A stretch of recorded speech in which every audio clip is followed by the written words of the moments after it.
Okay, welcome to the next episode. We're going to start this out with a little idle video, and I'll tell you why here in a second. But let's just kind of go around.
Sitting pretty at 1 lambda, or at least close to it. Let me go ahead and shut her off.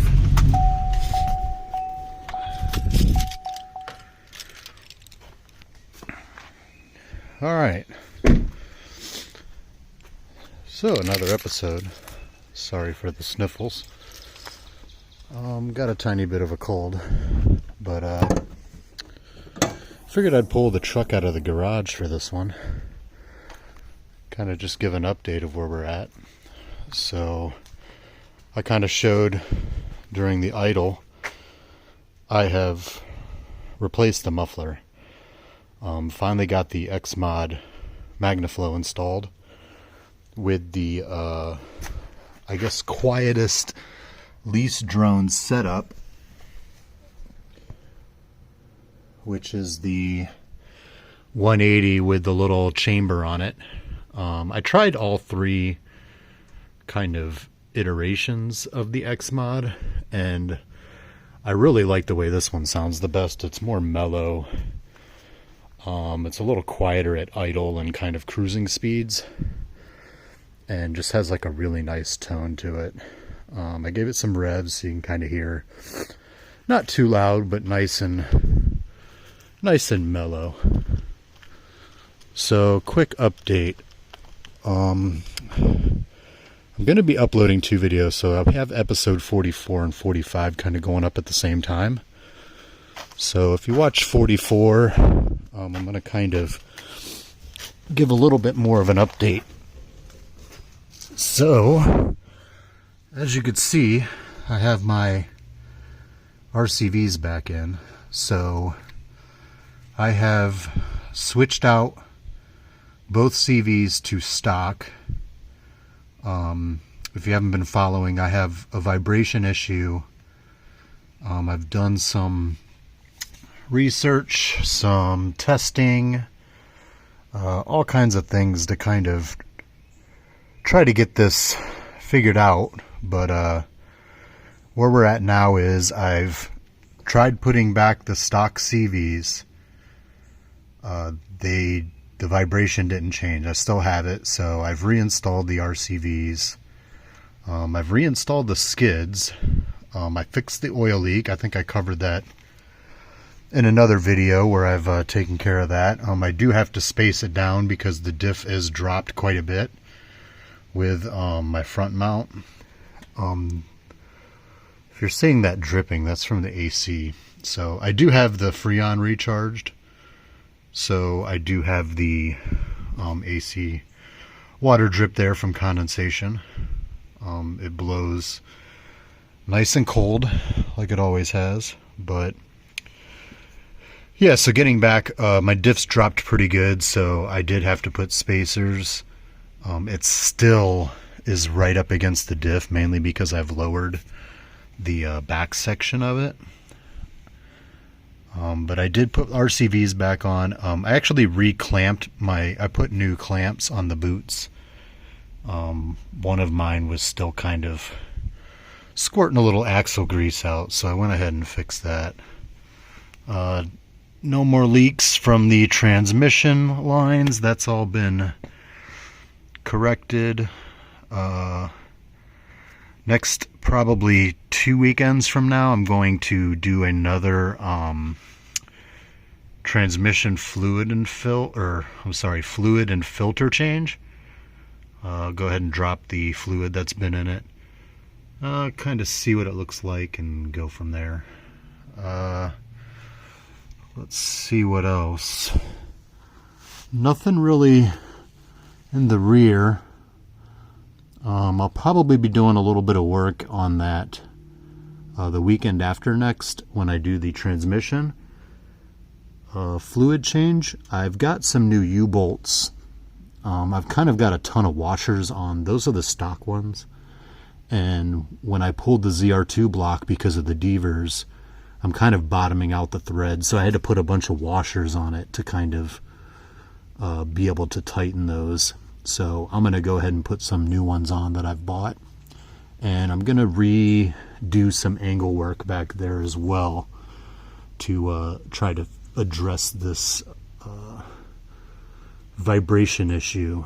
I've talked to a performance shop tech who's kind of given me a few things to check out for my vibration issue. So I'm going to basically make sure my driveline is in line with the rear pinion. That'll be kind of my next kind of diagnosis into this vibration. We're thinking maybe because of the engine mount and the transmission mount, maybe it's shifted maybe a little bit one way or the other, which could be putting the pinion, or I'm sorry, the U-joint angles at kind of a funky angle this way rather than this way. So I'll go ahead and just kind of verify that. Also, another thing I've noticed is my alignment is way off now on the front. I'm not sure why.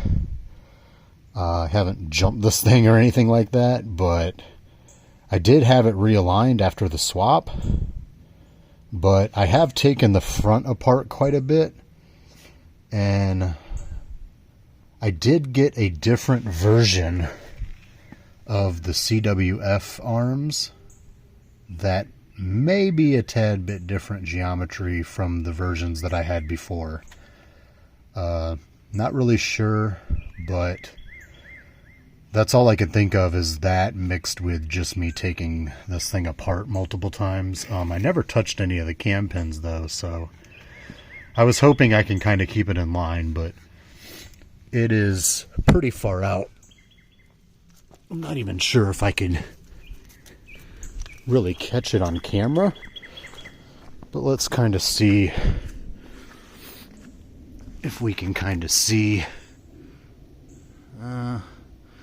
It's kind of hard to tell here, but this wheel in person, it kind of looks like it's cambered out instead of being cambered in or straight. Not really sure why, but I'm going to go ahead and get it aligned. I got an appointment next weekend. I'm hoping maybe the alignment is so far out that that's causing my vibration. We'll see though. Fingers crossed. But that's kind of the next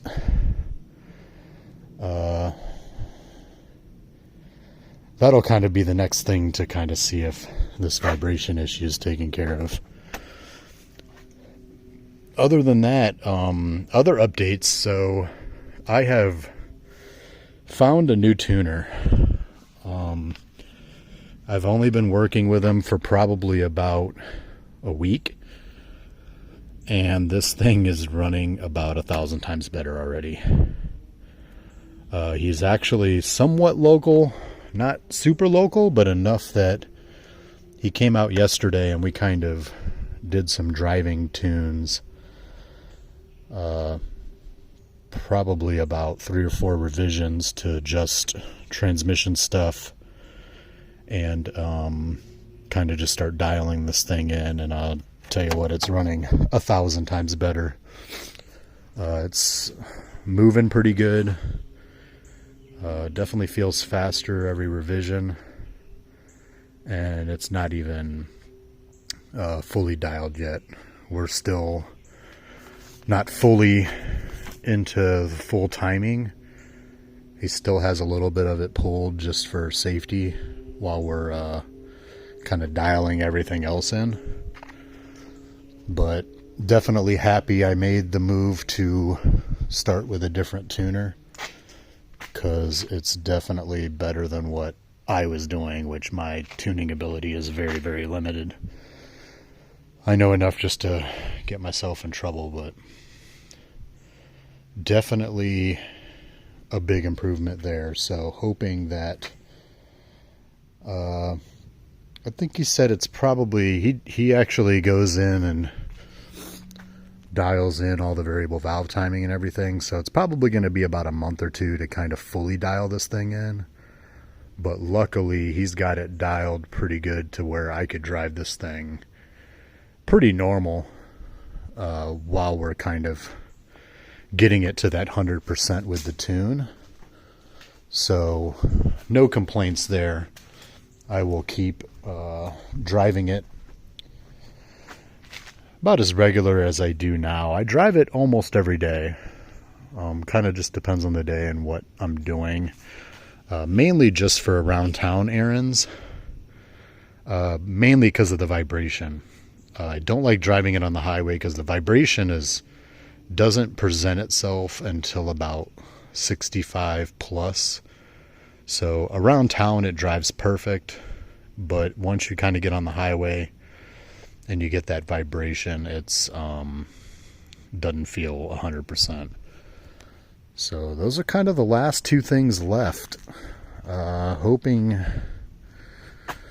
yeah, we'll get the alignment.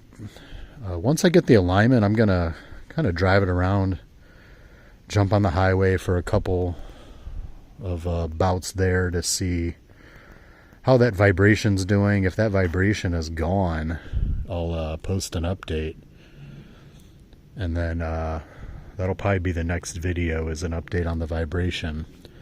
And then the weekend after, I'll do the trans flush with some rear end work, and hopefully we'll have this thing about 95%, and that last 5% will just be dialing in this tuning. Yeah, I can't really think of anything else to kind of cover. I do got a screw to kind of finally set in this wideband gauge setup. Other than that, she's almost done, and I could start getting back on the trails. So if anybody's got any questions or anything else, any comments or anything you kind of want to know, drop them in the comments and I'll get to them. And then, yeah, I'll just kind of keep everybody updated on those last few items. And then once I kind of am done with that, I want to do a kind of overall summary of basically the full swap. That video is probably going to be pretty long. but I kind of want that to be a first video. You know, if someone wants to watch all episodes, that kind of covers the whole thing, and maybe some things kind of show like how the project ended up. That way, you know, as you watch episodes, you can kind of see there might be some items that I show in some previous episodes that aren't on the final kind of build due to, you know, some problems that were encountered along the way. But I'll get that once we're kind of to the 100% or at least close to it. Maybe if there's still some tuning or whatever, I can still kind of do that, because the hardware aspect of it will be done. But I'll leave it here for now, and like always, I'll catch you guys on the next one.